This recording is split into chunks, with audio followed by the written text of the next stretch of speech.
welcome back sa ating channel, Mates of Sharp. So ngayon, paano kong mag-pollinate ng pinikula, pero ang unahin ko muna itong mga nahuling mga seeds, no, ating nilagay sa bayan. At nung chinek ko kasi ay may mga tumubo na sa loob. So tanim na natin to para siguradong makapwesto sila na maayos dito sa ating tataniman. So yung mga kasabay nito nandito na, actually tumubo na nga eh. So natuwa lang ako dahil kahit nasa bayal sila yun lang nangyari sa akin, ito tumubo. Maaari dahil nasa freezer to nung nakaraan, tapos medyo nagkaroon siguro ng moisture nung tinanggal ko na sa freezer. Nahayaan ko na sa harapan ng computer kasi may umorder nito tapos nag-cancel. So medyo tinamad na akong itanim kasi nga ayun, busy na ako sa mga iba pang mga ginagawa ko. Pero ngayon nakita ko nagsitubuan na sila. So ito yung season na to ay Nepenthes truncata. Ito yung cleared na klase, tapos may stripe. Maganda to. So ayan, so itatanim ko na lahat since tinanggal ko na rin naman sa Shopee yung mga for sale nating seeds. Ayan. So tanim natin dito. Ang dami na rin tumubo. Parang nag-aalangan na ako itanim dito. Kaya nasa labat sila dito. Ano naman ako makita pwede pagtaniman. Bagay, ito na lang. Okay na yan dito. Para pare-pare sila sa isang trees. So mamaya after ng video na to, gagawa naman ako ng video how to pollinate yung pinikula. So first time kong magpa-pollinate ng things, kaya tingnan natin magiging successful. Kasi yung mga iba nga na marami ng things, hirap rin sila mag-pollinate. Tayo pa kaya na no, tatatlo lang yata yung nag-flower natin ng pinikula. Tapos first time pa natin maggagawin to, no? Titingnan natin, hopefully lang talaga na maging successful. At bago ko gawin yun talaga, mag-nood ako ng video tutorials para matutunan ko rin. So parang ganun lang rin ang ginagawa kong ganito.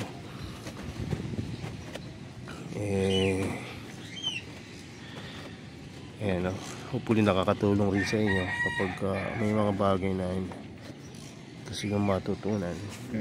So ngayon, ayan, tanggalin muna natin itong mga ganito.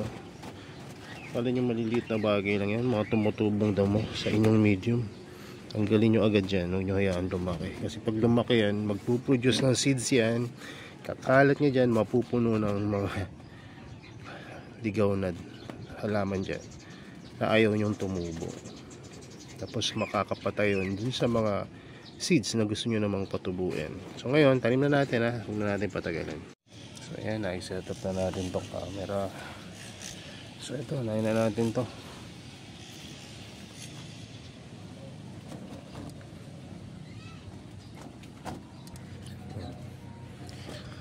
Tanim na natin itong nagsitubuan. Kaya maganda pala pagka nailabas nyo sa freezer, tanim nyo na. Kasi ang bilis nyo tumubo. So kinakalat ko lang po yung mga seeds.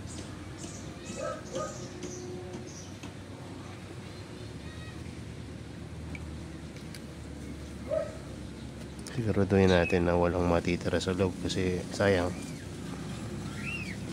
Ayan, kalat natin ng kaunti.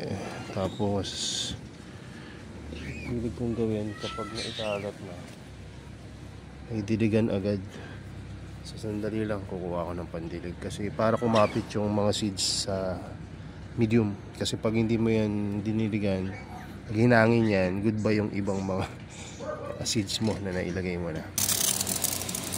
So yun lang natin yung medium para madaling kumapit yung mga susunod natin itatanim.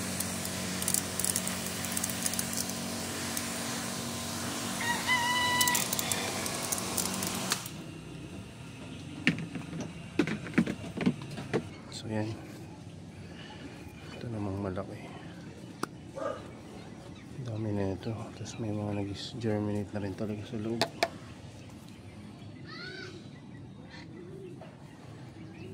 Kalat lang. Alam nyo kung ano, mamahalan kayo sa mga full grown na mga plant, maganda rin na mag-start kayo sa seeds. Kaya nga lang, sasabihin ko sa inyo, mainip talaga kayo. Kasi itong mga halaman na to, hindi to tumutubo. Tulad ng mga tinatanim natin ng mga herbs na within a month or two, malaki na. Pero ito, it will take couple of years bago makita yung small size.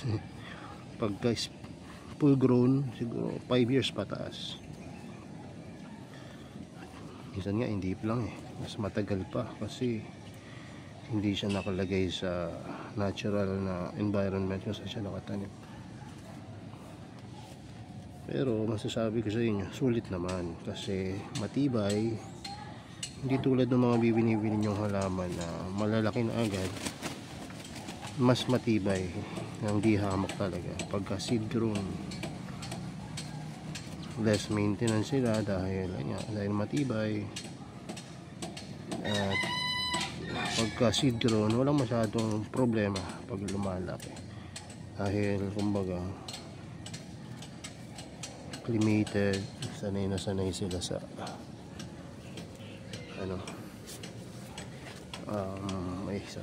dun sa growing condition na meron kayo.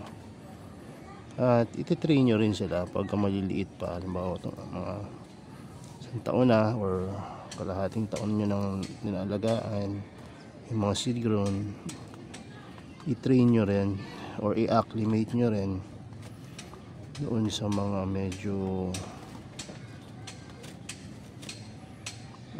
kumbaga challenging na growing condition. Like for example, lagay nyo sa less humidity, mas maaraw na lugar.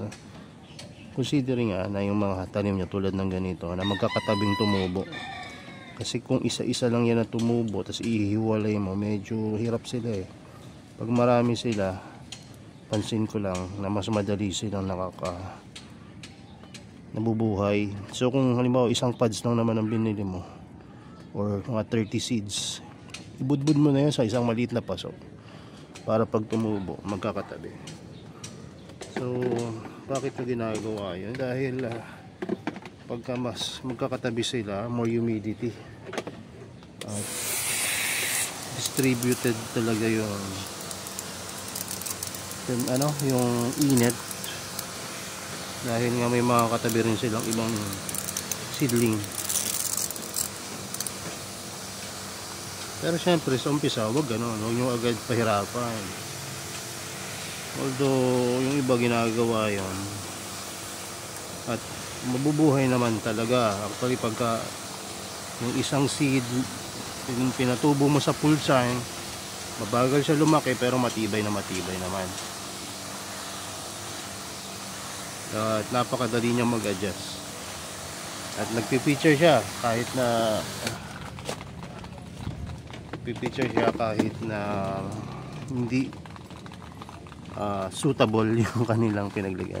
What I mean is, kapag sobrang init, pinulsan mo, pinipentes, nagpipicture pa rin basta't seed grown.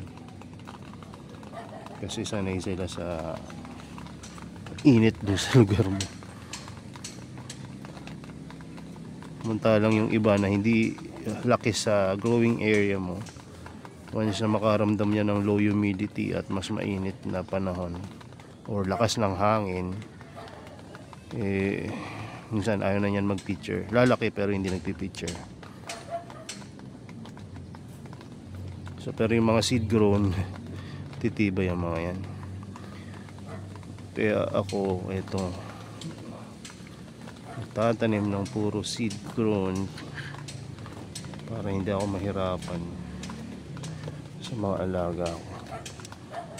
Pero syempre itong mga to hindi rin galing sa seed grown. Kumbaga yung mga mother plant nila, galing dun sa mga hindi seed drone, kasi wala pa naman ako seed drone dati. So ang ginagawa ko, nabili ako ng mga mother plant, tapos pa nag flower sila, ino-cross or pinapollinate mo doon, tapos harvest mo mismo doon sa lugar mo. Ayan, so mas fresh mo makukuha at lalaki sila ng matibay na, kasi nga galing na sa seeds yan. Dami na nag-germinate sa mga bias. Hindi ko nga ba't ito may parang gagamba pang may web eh. Posible naman yung mabuhay pa yung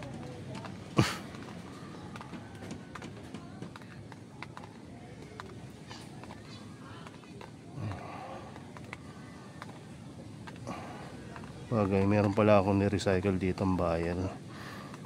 Nung nilinisan ko, may web sa loob, kaya nabuhay pa yung maliit na gagamba dun. Nilinisan ko na yan ng cotton buds.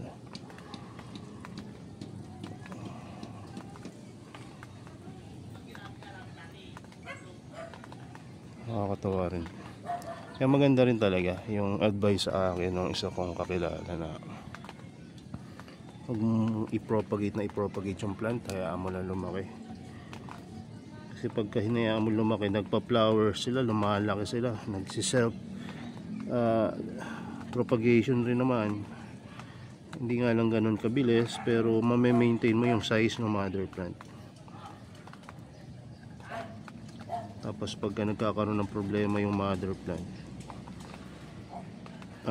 hindi siya totally agad namamatay, kasi nga matibay nga, dahil malaki yung rhizome na tira. So yun, maubos na, last na to, last vial na to. So officially wala na tayong mga seeds.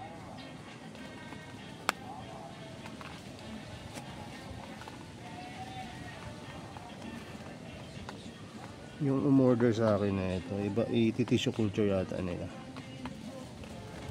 Kaya lang naghahanap sila ng mura. Kaya lang kasi pag mura, alam nyo na,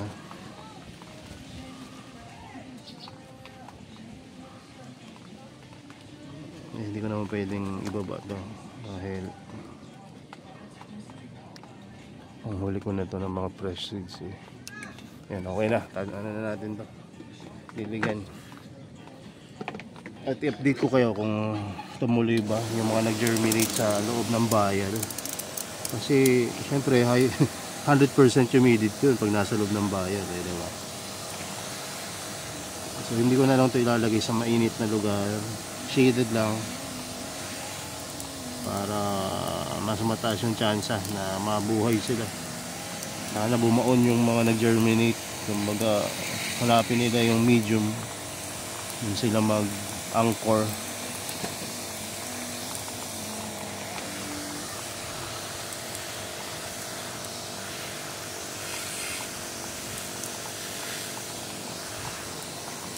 So ganito ako pa nagdidilig, hindi para i-moist lang, kundi para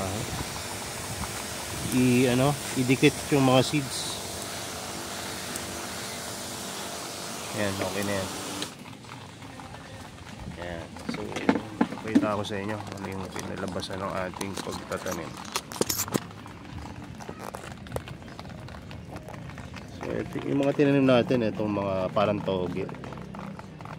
Yan, dami yan, toge. Toging Nepenthes. Ang lasa na ito pag ginawa mo ng lumpia. So ayan, ayun na sila. So marami na rin nag-germinate sa mga tinanim natin. Ito yung galing kay Ma'am na ito. Basta ito yung ano ito niya, makalimutan ko. Si Ma'am Carmen pala yan, Carmen. Ito yung Philippinensis niya. Trade to sa aking Rob Cantley eh. Trongkata. Yan natin barrow rin yata. So ito yung Philippinensis, galing sa kanya. So ito naman yung, kung natatandaan niyo yung heterosexual na Nepenthes na nagbulaklak na male and female. So ito na yung mga nag-germinate na mga Nepenthes na yan. Ganyan talaga. Tagal talaga yan sila lumaki. Pero once na maka-adjust na yan at mag-produce ng mga matured pitcher, dire-diretso na yan. Lalo na malalaki yung spaces nila. Madaling lalaki itong mga to. Kumpara sa mga tulad ng ganito na dikit-dikit. Mas matagal lumaki pero taas naman yung survival rate. So ayan. Kasi magkakatabi sila. Ayun pa yung iba, mga nag-germinate na rin doon sa likod. Ito naman yung Adelaide na pinropagate natin. May mga tumubo na rin dyan ng mga baby Adelaide. So ang dami na nating propagation. So ito, balik na natin ito sa taas. Ayan. Ayan. Bigat pala na ito. Ayan. Wala na ba ako naiwan? Wala na. So, ayan. Tapos ito, bago lang. Wala na kasi yung space, kaya ginamit ko na tong humidity box na recommended sa atin ng isa nating kakilala. So, ang gagawin ko nga dyan, itatali ko para hindi tumba pagka humangin, kasi mga ganito pagka hinangin to sigurado babalentong to unless nakatali. So ilang muna at salamat sa inyong panonood. Mamaya gagawa naman ako ng video tungkol sa pollination ng pingikula. Hopefully talaga magkaroon tayo ng successful cross pollination ng mga pingikula na to. So yun lang, God bless. Salamat sa panonood. Bye bye.